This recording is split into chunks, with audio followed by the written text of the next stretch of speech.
Hi friends, आज एक नई कहानी सुनते हैं। बहुत सर्दियां आ रही हैं। यहाँ मुझे खास कुछ काम तो होता नहीं है, तो आज शाम को थोड़ी ऊन ला दो। वापस जाने से पहले तुम दोनों के स्वेटर बुन दूंगी। कमलेश जी अपने बहू नीति से बोली। अरे वाह मम्मी जी, मैंने तो कभी घर के बने स्वेटर पहने ही नहीं है, क्योंकि मम्मी को आते नहीं थे। ऐसा करते कि हम दोनों चलेंगे शाम को बाजार। आप खुद खरीद लेना देख कर ऊन, मुझे तो पहचान नहीं है, नीति बोली।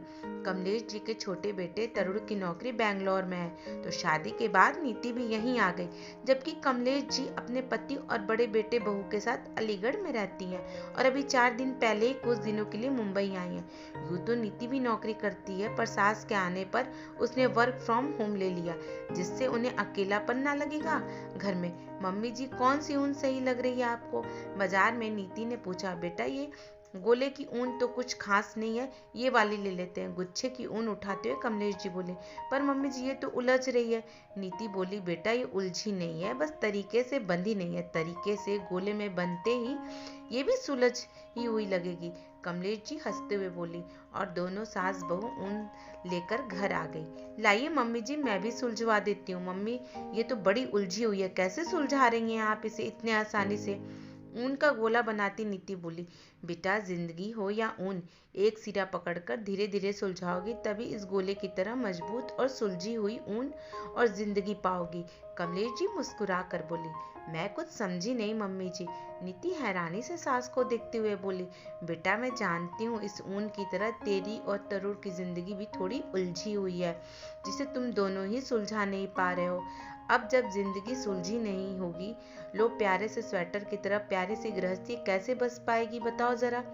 कमलेश जी बोली। मम्मी जी, आपको ये सब कैसे पता लग गया? क्या तरुण ने आपसे कहा?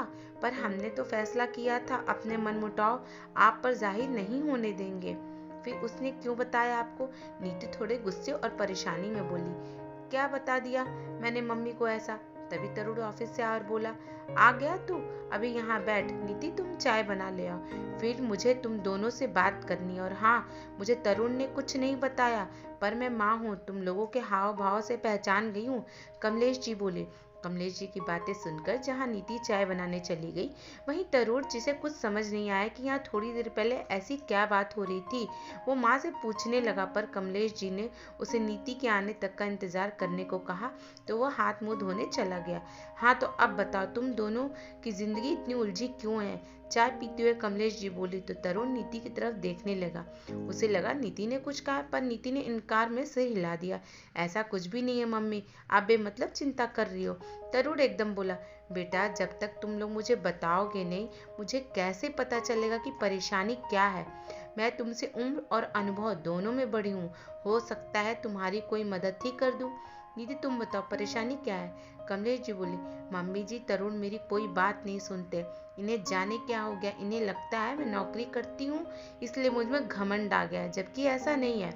मैंने तो ये भी बोला, तुम्हें ऐसा लगता है तो मैं नौकरी छोड़ देती हूँ, पर उस पर भी तरुण का कहना है कि नौकरी छोड़, मैं लोगों को यही बताना चाहती हूँ कि मेरा पति पिछड़ी सोच का है, साथ ही घर के किसी काम में मदद नहीं करता, बल्कि सब फैलाकर छोड़ जाता है। ऑफिस में मुझे देर हो, बॉस से सुनना पड़े तो इसे खुशी मिलती, इसलिए जानकर सब करता है। नीति आंखों में आंसू ला बोली। अरे तुम पत्नी हो, जरा से मेरे काम कर भी दोगी तो कौन सी आफत आ जाएगी?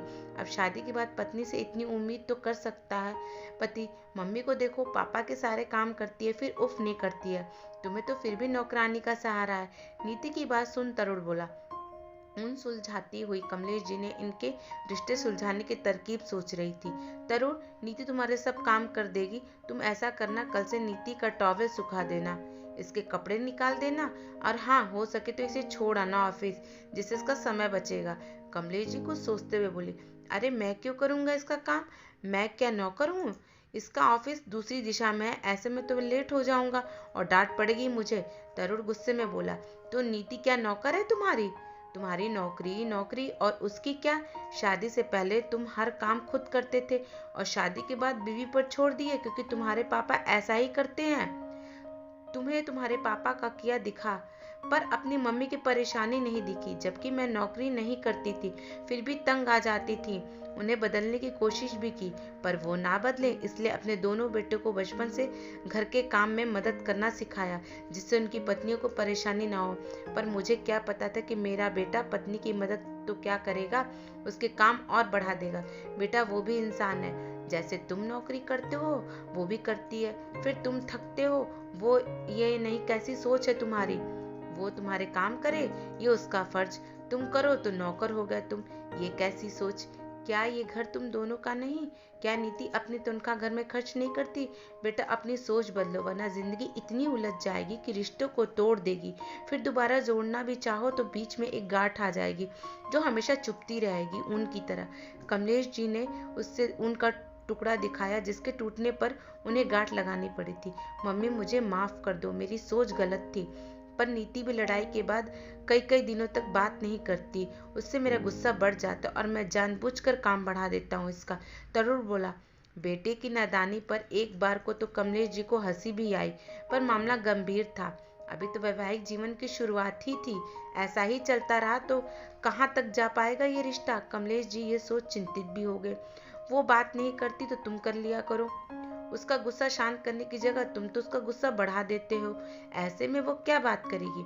और नीति बेटा, पति पत्नी का रिश्ता और ऊन से बना स्वेटर जितना मजबूत होता है उतना ही नाजुक भी। एक धागा निकलते ही जहाँ पूरा स्वेटर उधड़ जाता है, वैसे ही एक गलती से रिश्ता टूट जाता है। पति पत्नी को झगड़ना चाहिए, रूठना मनाना भी चाहिए, पर एक हद तक ज्यादा रूठना झगड़ना परवाह खत्म कर देता है। अब देखो इस ऊन को मैं दोनों तरफ से खींच रही हूँ, ये कितनी खींचेगी, देखो टूट गई ना।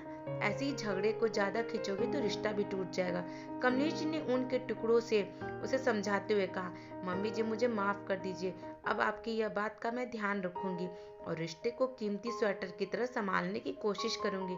नीति अपनी गलती मानते हुए बोली, और मैं भी तुम्हारा पूरा साथ दूंगा और हमारे रिश्ते के स्वेटर में प्यार की गरमाई बना कर रखूंगा। तरुण बोला। अरे वाह, मेरे दोनों बच्चे अब रिश्ते में गर्म लाना सीख गए हैं, लगता है अब मुझे जरूरत नहीं है स्वेटर बनाने की। कमलेश जी हंसते हुए बोली और दोनों बच्चों को गले लगाकर बोले, मम्मी जी मैं समझ गई, ये ऊन स्वेटर ये सब तो बहाना था, आपको तो हमारे रिश्ते की ऊन को सुलझाना था और प्यार का स्वेटर हमसे बनवाना था, पर मुझे तो आपके हाथ का बना स्वेटर पहनना है। नीति हंसते हुए बोली तो कमलेश जी और तरुण जी भी खिलखिला दिए। दोस्तों, क्या कमलेश जी ने अपने बेटे बहू को सही शिक्षा दी है? अगर इस कहानी ने आपके दिल को छुआ है तो सभी दोस्तों के साथ शेयर करें और हमारे चैनल को सब्सक्राइब कर लीजिए। धन्यवाद।